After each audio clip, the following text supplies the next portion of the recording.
Defects in vision, देखने में क्या क्या दिक्कतें हो सकती हैं, मतलब हमारी आंखों में क्या क्या प्रॉब्लम्स हो सकती हैं। ठीक है, आपको जिन प्रॉब्लम्स के बारे में बताया गया है वो बेसिकली 3 प्रॉब्लम्स हैं। एक है मायोपिया, एक तो आपको दिया है मायोपिया,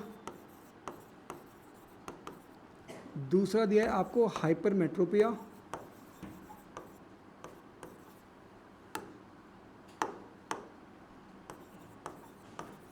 हाइपरमेट्रोपिया, और तीसरा है प्रेसबायोपिया, प्रेसबायोपिया। ठीक है,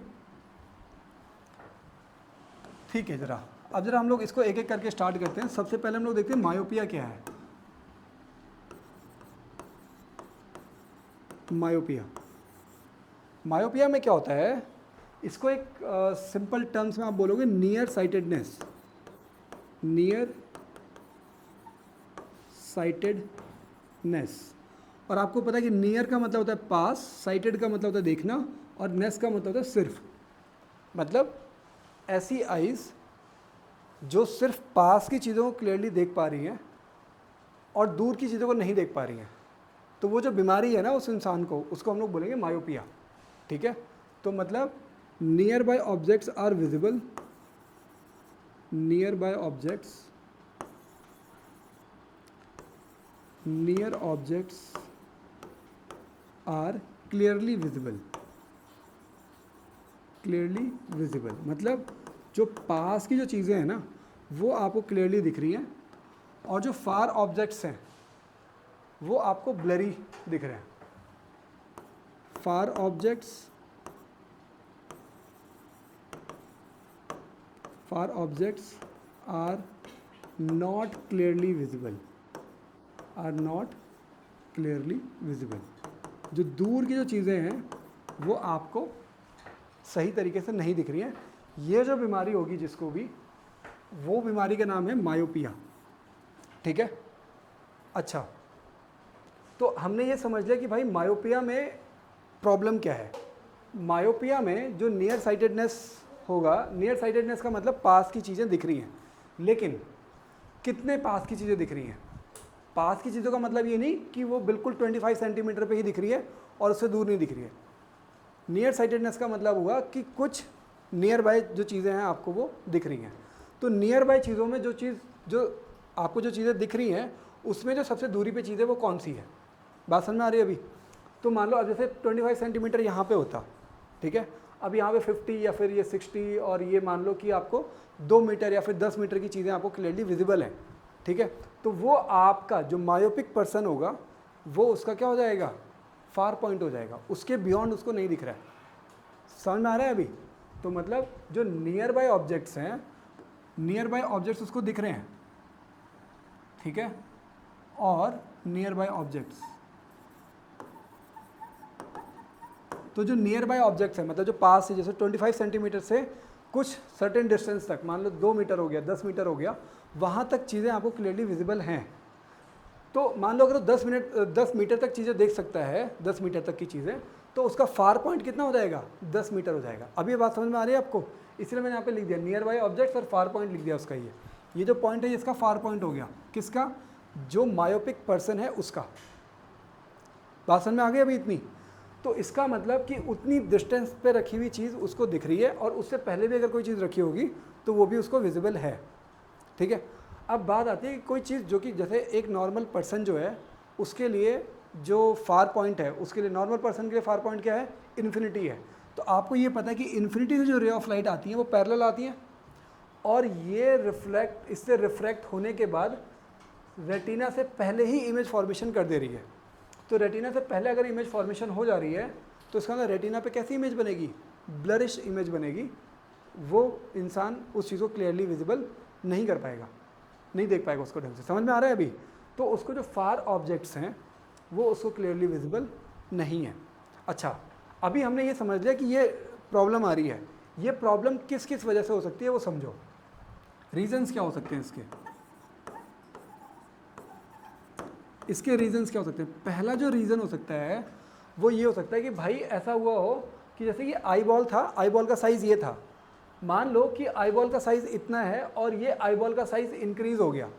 अरे आप दोनों अभी इधर ध्यान दो, अभिनव और रुद्रांश। हाँ, आई बॉल का साइज़ अभी इतना है और किसी भी वजह से अगर वो आई बॉल का साइज़ इंक्रीज़ कर गया तो जहाँ पे इमेज फॉर्मेशन हो रही थी नॉर्मली वो वहीं पे हो रही है, बट वहाँ पे रेटिना प्रेजेंट नहीं है।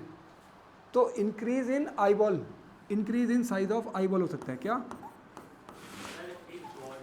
Increase in size of eye ball, ये समझ में आ रहा है अभी? Increase in size of eye ball पहला रीज़न ये हो सकता है। सो कई सारे रीजंस हो सकते हैं जिसकी वजह से जो आई बॉल का साइज़ है वो इंक्रीज या फिर डिक्रीज हो सकता है। समझ में आ रहा है अभी? तो इन एनी केस अगर आपके आई बॉल का साइज़ अगर इंक्रीज हुआ तो जो रेटिना जहाँ पे वो इमेज फॉर्मेशन पहले हो रही थी अभी भी इमेज फॉर्मेशन उसी डिस्टेंस पे हो रही है, बट वहाँ पे रेटिना प्रेजेंट नहीं है, जिसकी वजह से वो इमेज ब्लरिश हो गई है। समझ में आ गया? पहली चीज़ समझ में आ गई क्या रीज़न हो सकता है। दूसरा रीज़न क्या हो सकता है वो समझो। अभी देखो ये जो आपका लेंस है ना, ये जो लेंस है ये मान लो ये लेंस ऐसे करके रह रहा है, ठीक है, और आपकी जो स्लेरी मसल्स हैं वो इसको इतना ज़्यादा कर्वेचर डाल दे रही है, मतलब ये जो लेंस का जो कर्वेचर है वो एक्सेसिव हो गया है, मतलब वो कर्वेचर बढ़ गया है, ठीक है। तो increase in the curvature of eye lens.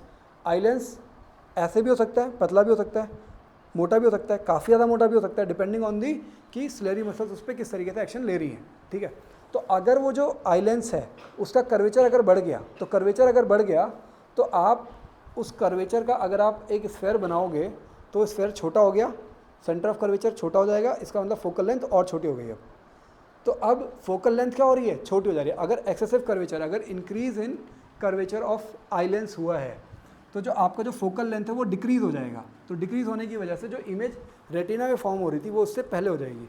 समझ में आ रहा है अभी? ठीक है। तो सेकेंड रीज़न इसका क्या हो जाएगा? Increase in curvature of eye lens. समझ में आ गया अभी? दो प्रॉब्लम्स हैं, दो रीजंस हैं इसके, मतलब दो रीजंस हैं जिस वजह से ये प्रॉब्लम हो सकती है, ठीक है। कोई प्रॉब्लम मतलब समझ में आ रहा है अभी तक? ठीक है, कि किस किस वजह से हो सकता है। अब दूसरी चीज़ ये है कि भाई साहब अगर ये प्रॉब्लम हमको पता लग गई, उसके रीजंस हमको पता चल गए, तो ये प्रॉब्लम अब सॉल्व कैसे होगी, ठीक है। तो इसके लिए हमको क्या चाहिए? देखो इमेज यहाँ बन रही है, हमको चाहिए कि इमेज पीछे जाए, ठीक है। तो पीछे करने के लिए आपको क्या करना पड़ेगा? ये जो रे ऑफ लाइट्स आ रही हैं इसको डाइवर्ज करना पड़ेगा, यहाँ से इसको रे ऑफ लाइट को फैलाना पड़ेगा, सो दैट कि जब वो कॉन्वेक्स मिरर से होते हुए जाएँ, मतलब ये कॉन्वेक्स लेंस होते हुए जाएँ, तो आगे जा करके वो और आगे जा करके कन्वर्ज हो। समझ में आ रहा है अभी? सो अल्टीमेटली तो यहाँ से हमको क्या चाहिए? डाइवर्जन चाहिए। तो डाइवर्जिंग लेंस लगाएंगे, मतलब कौन सा लेंस है ये? Concave lens. कॉनकेव लेंस क्या होता है? ये डाइवर्जिंग लेंस होता है, ये डाइवर्जिंग लेंस। तो ये जो हमने डायग्राम बनाया है ये है करेक्शन। करेक्शन किसमें? किसी मायोपिक आई में। तो इसीलिए जब डॉक्टर के पास जाएगा कोई ये इंसान जिसको ये बीमारी हो रखी है, तो उसको रिकमेंड करेंगे एक ऐसा लेंस जो कि क्या है? कॉनकेव लेंस है, ठीक है। और कॉनकेव लेंस क्या करेगा? ये जो रे ऑफ लाइट्स पैरेलल आ रही थी इसको पहले ही डाइवर्स कर देगा। डाइवर्स होने की वजह से अब जो इमेज पहले बन रही थी वो थोड़ा और पीछे जा करके बनेगी और रेटिना में बनेगी। अब एक चीज़ और ध्यान रखना कि इसका मतलब ये नहीं कि कोई सा भी कॉनकेव लेंस यूज़ कर सकते हो आप, एक स्पेसिफिक कॉनकेव लेंस ही यूज़ होगा, क्योंकि आपको एक सर्टेन डिस्टेंस ही आगे बढ़ानी है। समझ में आ रहा है अभी? तो इसके लिए जो पावर ऑफ लेंस है वो डिसाइड करता है कोई भी डॉक्टर, ठीक है, डिपेंडिंग ऑन द कंडीशन कि आपकी प्रॉब्लम किस लेवल की प्रॉब्लम है। समझ में आ गया अभी? अब फटाफट इसके डायग्राम को बना दो और ये रीजंस लिख देना। Hello dear students, I hope कि आप लोगों को ये सारी वीडियोस बहुत अच्छी लग रही हैं और आप लोग इसको अच्छे से यूज़ भी कर रहे हो, नोट्स भी बना रहे हो। मैं यहाँ पे हर एक चीज़ राइट डाउन इसीलिए कर रहा हूँ सो दैट कि आप भी कॉपी और पेन लेकर के बैठो और नोट्स बनाओ, ठीक है। और बच्चों अगर आप लोगों को ये वीडियोस पसंद आ रही हैं तो मेक श्योर कि आप इस चैनल को लाइक करो, शेयर करो। और दूसरी चीज़ स्टूडेंट्स, अगर हमको मान लो किसी भी चीज़ की बहुत अच्छी अंडरस्टैंडिंग डेवलप करनी है ना, और उसमें फिर उसको मार्क्स में भी कन्वर्ट करना है, तो कुछ चीज़ें बहुत इंपॉर्टेंट हैं। जैसे एक तो ये कि आप रेगुलर क्लास लो, ठीक है, रेगुलर क्लास लो और पूरा फुल कोर्स कंप्लीट करो। फुल कोर्स चाहे वो कोई भी सब्जेक्ट हो उसका पूरा कोर्स कंप्लीट करो, ठीक है। दूसरी चीज़ की नोट्स, जो कि मैंने पहले बताया नोट्स बनाने हैं। तीसरी चीज़ कि उसका रिपीटेड रिवीजन करो, ठीक है, उसको बार बार रिवाइज करो। और डियर स्टूडेंट्स, आप सबके लिए ये सारी चीज़ें अवेलेबल करने के लिए मैंने क्या किया है कि मैंने ये चीज़ें आपको, एक एप्लीकेशन है हमारी एंड्रॉयड एप्लीकेशन, जो कि प्ले स्टोर पे मिलेगी, एंड्रॉयड एप्लीकेशन है। और यहाँ पे स्टार्टिंग 1000 स्टूडेंट्स के लिए हर एक कोर्स, सीबीएसई बोर्ड के क्लास 10th के स्टूडेंट्स के लिए हर एक कोर्स मेरा स्टार्टिंग 1000 स्टूडेंट्स के लिए सिर्फ 199 का है फॉर 1 ईयर। अब उस एक साल में ना मैं आपको हर एक चीज़ पढ़ाने वाला हूँ, उस प्रॉपर उस सब्जेक्ट को फुल्ली एक्सप्लेन करूँगा। फिर उसके बाद उसके जो इंपॉर्टेंट क्वेश्चंस हैं, जो बोर्ड में आने वाले क्वेश्चंस हो सकते हैं, एक्सपेक्टेड क्वेश्चंस जो हो सकते हैं, वो सारी चीज़ें ओनली फॉर 199 आपको अवेलेबल हो जाएंगी किसी भी एक सब्जेक्ट की। मैथ्स हो गया, साइंस हो गया, 2 ही सब्जेक्ट में पढ़ा रहा हूँ। तो ठीक है, फिर हम लोग वापस चलते हैं अपने उस टॉपिक पे जिसको हम लोग अभी पढ़ रहे थे।